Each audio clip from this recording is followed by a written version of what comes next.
They didn't give us the first Christmas special, but they're the first ones that come to mind when Christmas specials come to mind. Let's talk about Rankin Bass.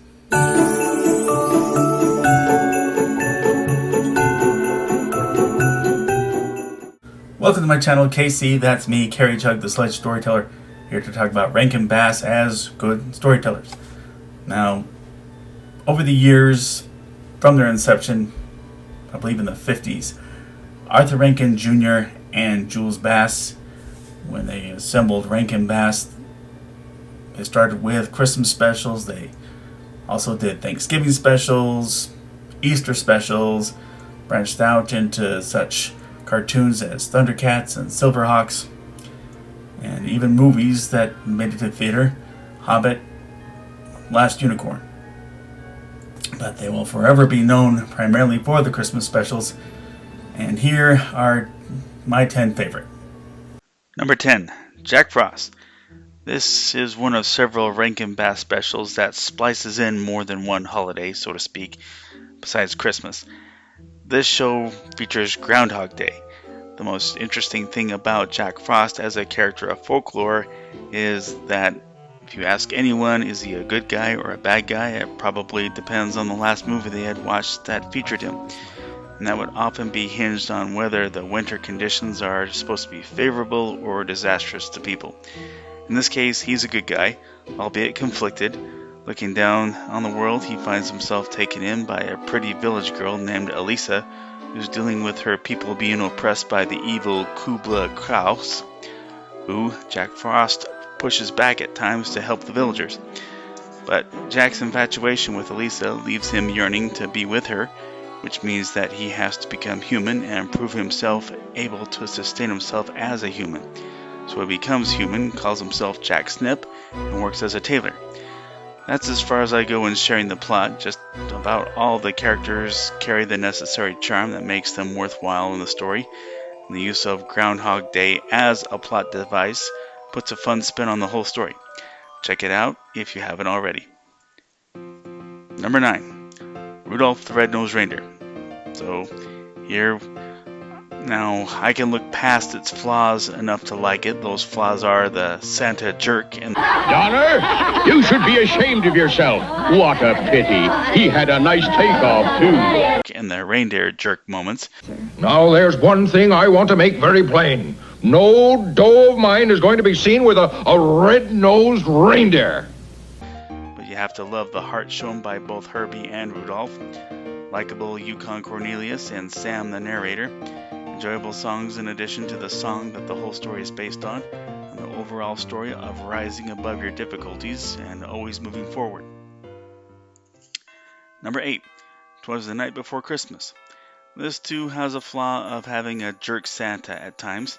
His believing that one letter represented the entire town's opinion of him. But again, it has delightful original songs and interesting characters voiced by an impressive cast.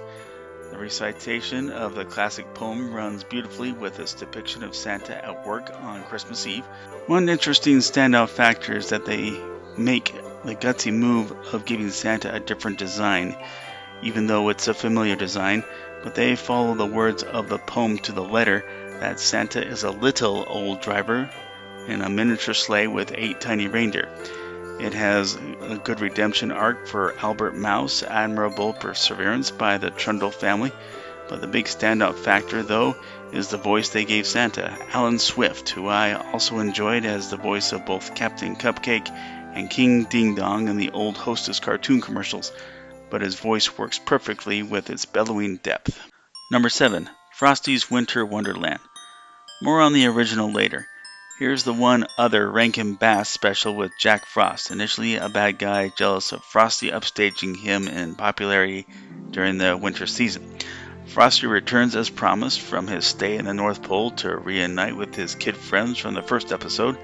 They decide that he needed some companionship and build a snow woman named Crystal to be his wife. The local parson says he can't marry them since they're snow people, so they build another snowman to serve as parson.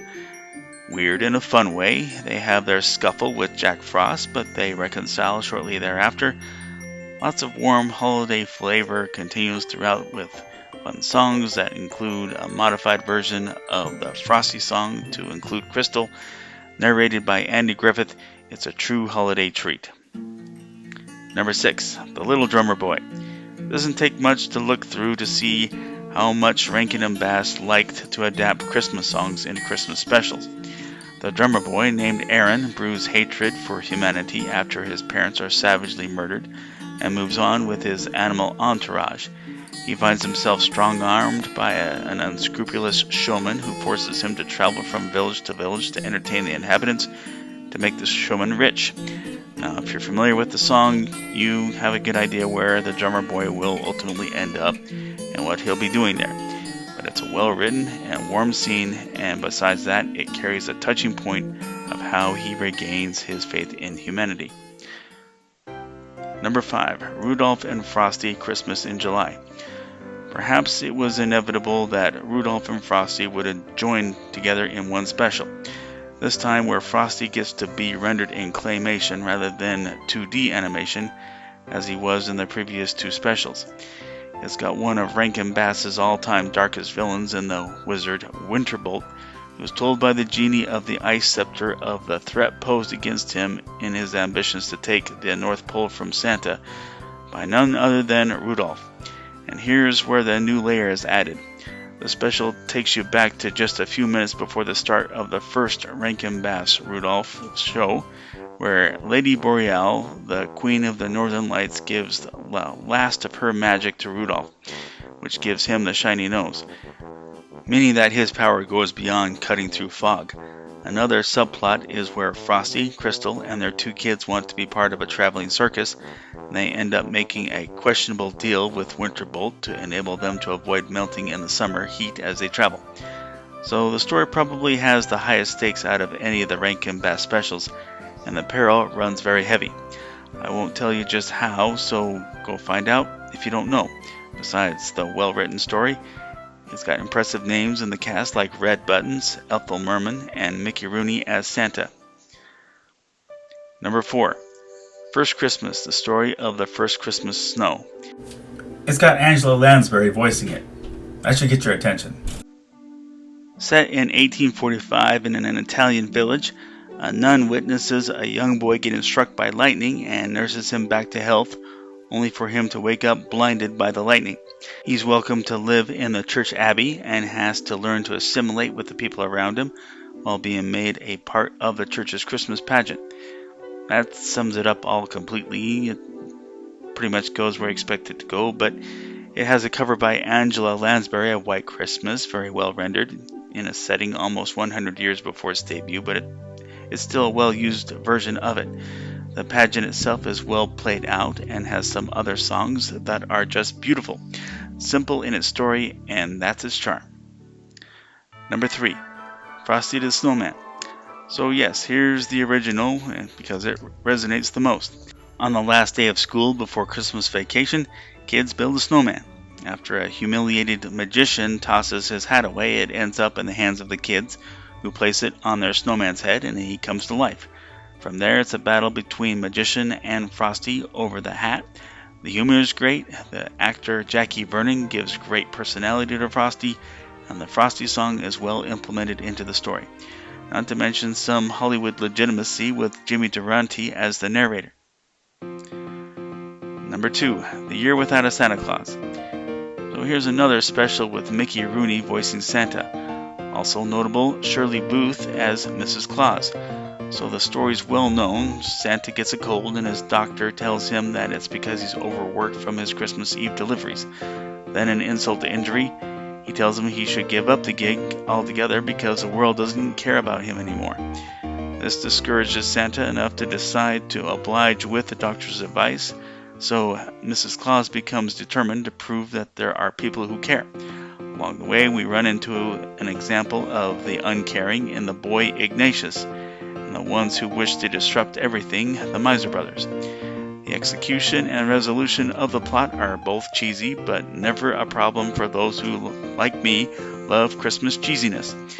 The songs are all great, but they are all taking a back seat to the culturally cemented Miser Brothers songs. Not even the movie Batman and Robin could destroy our love for them. an immortal classic. Number 1. Santa Claus is Coming to Town. And here again, Mickey Rooney as Santa. His first one, as a matter of fact. Not to mention another golden age of Hollywood icon, Fred Astaire as the narrator, and 50s through the 70s character actor Keenan Wynn as the Winter Warlock. As I've mentioned in the previous videos, I'm a sucker for well-made origin stories, and such is the case with Santa Claus Coming to Town. Even if some of the origins of Santa's key tropes are in league with how Han Solo got his last name and blaster in the movie Solo, I still like that movie. But here we get a deep hypothetical look into Santa's childhood and early adulthood. It has my all-time favorite Rankin Bass Christmas special villain in Herr Burgermeister Meisterburger, intimidating yet bumbling. Some parts are silly, but always with charm in the silliness. The Santa trope origins are still fun, even if they are cheesy, and the animations and voiceover work they make for engaging characters. So that's my top 10 Rankin Bass Christmas specials. Agree? Disagree? Something I left out?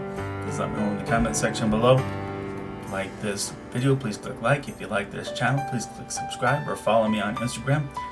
The link to order Sledge number 1 down there in the description, as always. Sledge number 2. Still waiting for Indie Planet to release it. I don't know what could be holding them up, but we'll keep waiting. Let's all embrace the Christmas spirit. Let's treat each other as equals. Let's be nice. Let's do all that. And everyone be safe in the spirit of Christmas. God bless us, everyone.